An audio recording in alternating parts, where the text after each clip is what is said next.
Naku po, matindi ho ang binitawan ho ng ministro ho ng Iglesia ni Cristo sa ating gobyerno. Nako.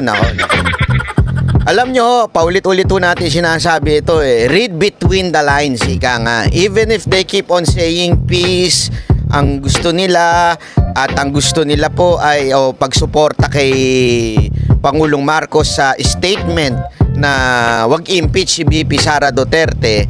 Meron pa hong ibang mensaheng nais ipahatid. Sa tingin ko po, ang Iglesia ni Cristo sa bawat Pilipino.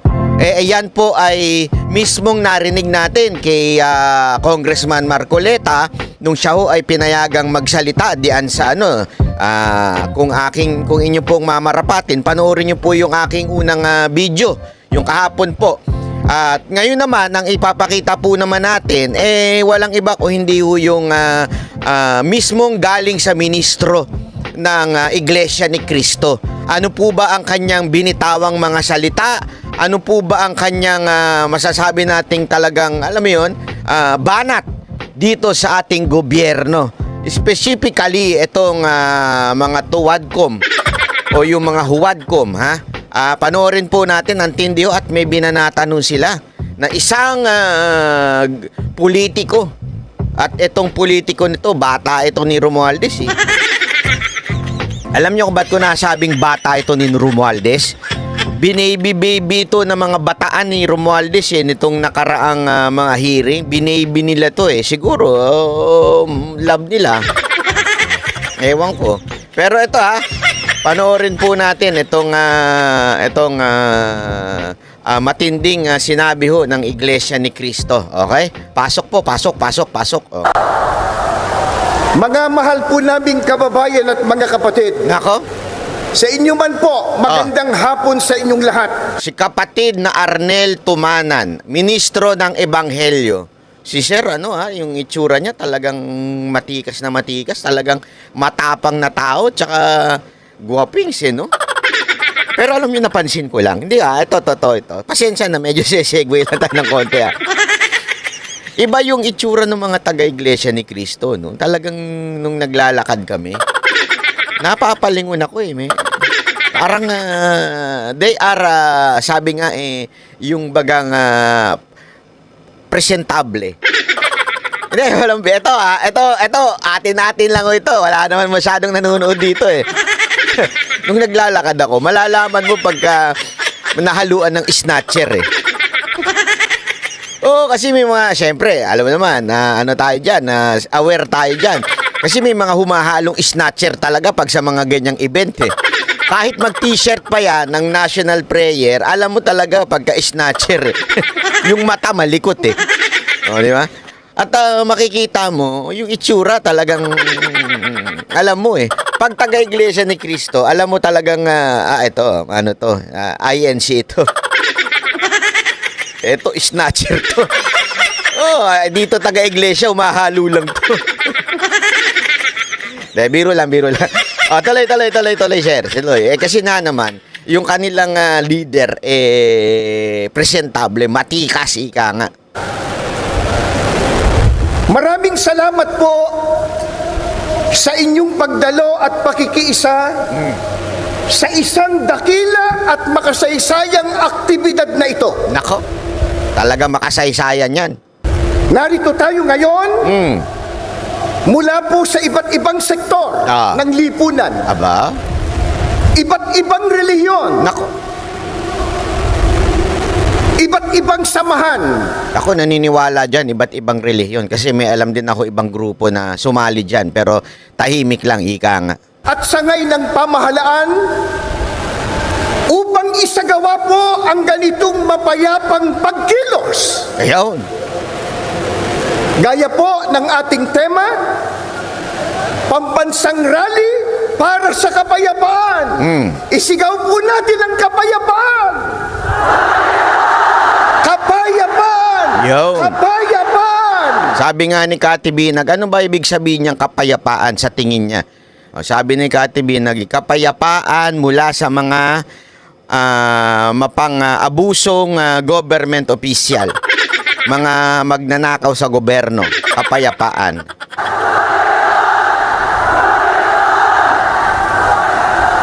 Alam nyo, nandyan po ako, nung nagsisigaw po sila, alam mo, nakakakilabot, ang dami ng tao, na parang, alam mo, hanggang likod, nasigaw. Talagang kasi di ba, usually, pagka minsan, yung nasa harap lang, dito hanggang likod. Kasi nakakabilib nga, may TV pa hanggang dulo. As in, doon sa Padre Paura ba yun? Tama ba ako? Oo, umabot doon yung kanilang TV, yung kanilang LED. Ang dami pa rin tao doon. Talagang yung sigawan ng tao, dinig na dinig, para bagang, alam mo yun, malupit talaga. Maliwanag po sa atin na isang aral ng Diyos na nakasulat po sa Biblia. Ano yun, sir? Ano na po yun? dapat tayong magpasakop sa kapangyarihan o pamahalaan ng bayan. Yan. Na yan po ang katangian at sinusunod ng mga kaalib sa Iglesia ni Cristo. Yan yung paulit-ulit natin di sinasabi, di ba? Yung Romans 13. Submit to the authority. No matter what, do not rebel against the authority, because every authority is parang inalaw yan ng ating Panginoon. Kaya do not rebel. Okay? Pero maaari kang magsabi ng iyong kritisismo o ikaw ay pumuna sa mga ginagawa ng public official. Hindi po yun rebellion. Ang rebellion po ay yung to take arms at lumaban sa gobyerno. Tayo po patuloy na naniniwala na dapat po ay sumusuporta po tayo sa gobyernong inilagay. Huwag po tayong magrebelde. Ayan po. Pero punahin po natin ang mga gunggong sa loob ng gobyerno para mag-resign o kaya tanggalin, tulad nung isang tinanggal sa kamera, di ba? Dapat punahin natin. Huwag tayong tatahimik dahil sabi nga ni Magalong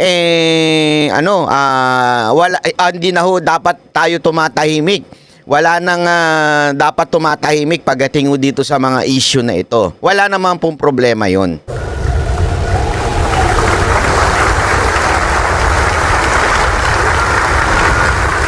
Patuloy din po nating iginagalang at pinaninindiganan ang simulain ng paghihiwalay ng pamahalaan at relihiyon na itinatadhana po ng ating saligang batas. Yun. Dahil dito, ang ating mapayapang pagkilos na ito ay wala pong bahid na anumang politika. Yun! Ni hindi po tayo nanghihimasok sa mga pinuno ng ating bayan sa pag-ugit nila ng pamahalaan. Malinaw. Hindi po natin nais makialam sa pagpapatakbo. Alam nyo kung bakit binibigyan ng basic muna yung sabi nga fundamentals.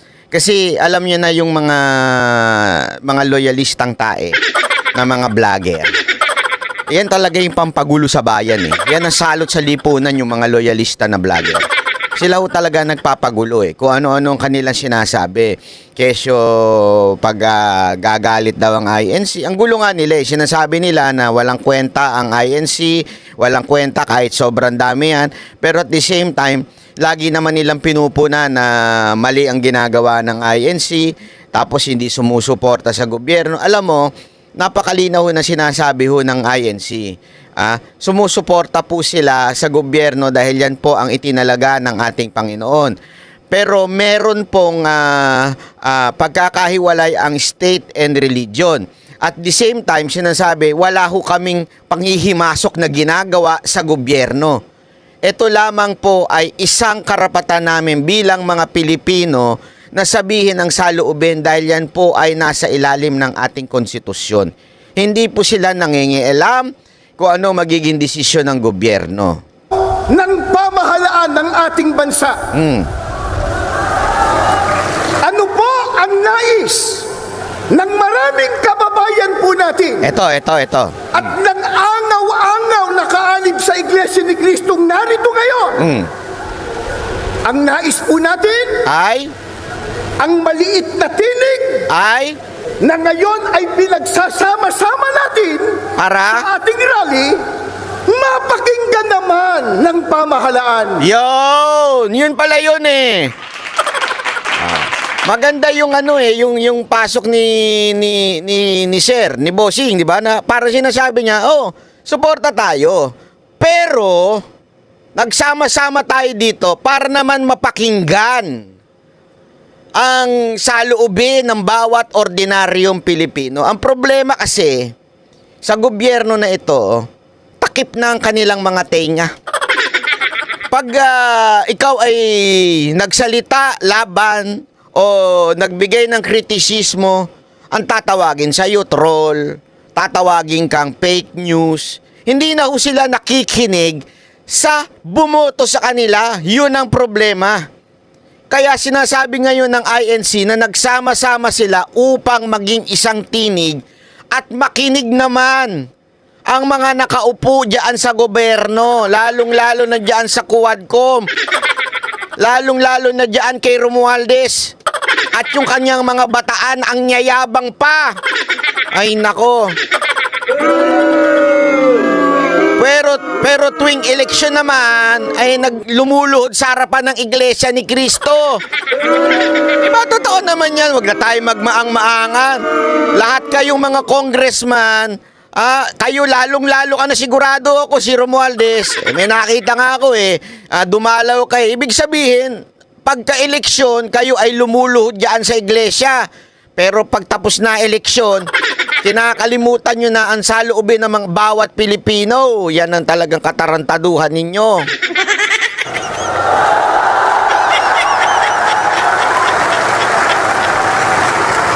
Bago tayo matipon dito kaninang umaga, meron pa po kaming nabasa at narinig. Nako, ito na, banat. Ito na.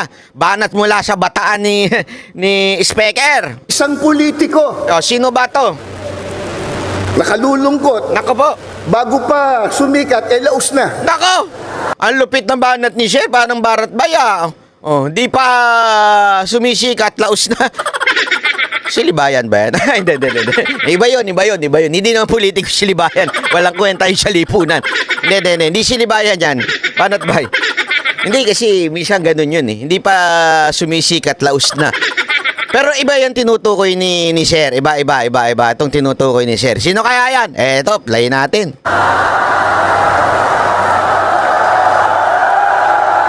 Grabe, lumabas yung pagiging banateros ni Sir. Nang makita po ang milyong na dami ng tao, abay sinabi niya kanina, kahit marami yan, minorya pa rin sila. Ay! Iyan daw sinabi. Kahit madami yan, minority pa rin sila. Aba, tingnan nga natin kung sino itong politikong ito. Tingnan nga natin kung meron ba talaga ang ito ay karapatan na magsalita o ito ay isang walang kwenta sa lipunan. O tingnan nga natin. O, ayan, ayan yan, nagtatago pa. Ayan! Ano ba yan? Mukha pa lang. Na-iskandalo na ako. Ito talaga si Madam, laos na. Umihirit pa. O sige nga, ano ba sinabi mo? Daldal ka kasi ng daldal dyan. Magsama na lang kayo ni Junel. Well, let's see. Because we have to tie this up to the survey results. The survey results clearly say that most Filipinos would prefer impeaching VP Sara at this point. Nako, yung survey na yan. Alam naman natin yung survey na yan. Talaga namang minamanipula ang survey na yan. Ang bilis nila mag-survey. Kaano lang nung impeachment. May survey kaagad, di ba? Pinaliwanag na natin yan. December pa lang. Yung unang impeachment na pinasa sa Kamara, after a week, meron na kagad resulta yung survey.